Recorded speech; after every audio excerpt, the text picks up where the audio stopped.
हामीहरूको स्याटरडे त यसरी बित्यो।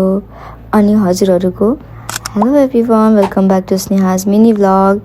फटाफट रेडी भएर म डाइरेक्ट कलेज पुगेँ। कलेज पुग्नु साथै हाम्रो एकछिन ब्रिफिङ भयो अनि आफ्नो आफ्नो काम गर्न थाल्यो। यता सरले हामीलाई डिफ्रेन्ट टाइप्स अफ सुप बनाउन सिकाउँदै हुनुहुन्थ्यो। फर्स्टको चाहिँ हो चिकन भेलोते, अनि सेकेन्डको चाहिँ कर्न चाउडर सुप, थर्डको चाहिँ हो चिकन ब्रोथ सुप। एउटाको भिडियो बनाउन बिर्सेछु, 4वटा बनायो सुप। त्यसपछि हाम्रो यो पटाटोको स्टक बाँकी थियो, त्यसैले हामीले फ्राई गरेर खायौँ।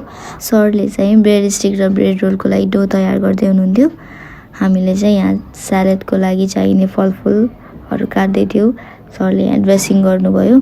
यो स्यालेडको नाम चाहिँ एप्पल वाटर अफ स्यालेड हो, अनि सेकेन्डको चाहिँ स्यालेड नै सस हो।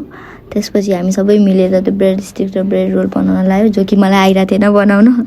यो सबै बनाइसकेपछि त्यो सेतो अन्डाको भागले हामीले त्यसलाई गरेको थियौँ, ओइलिङ हुन्छ के भन्छ त्यसलाई।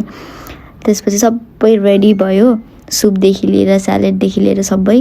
त्यसपछि मैले चाहिँ यहाँ स्यालेड टेस्ट गर्दै थिएँ, कस्तो मिठो थियो। अनि सेकेन्डमा मैले त्यो ब्रेड रोलहरू ट्राई गरेँ, एकदमै मिठो थियो, आफूले बनाएको हो त भनेर कि।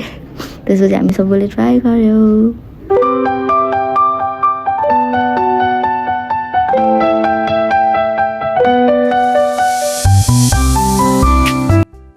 खाइसकेपछि काम त गर्नै पर्यो। यहाँ हाम्रोमा फ्रीको कन्सर्ट हुन्छ कि, हेर्न आउँदा हुन्छ।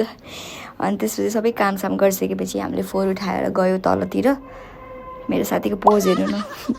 हामी सबैजना आफ्नो आफ्नो घरतिर लाग्यौँ। So bye bye everyone, thank you so much for watching.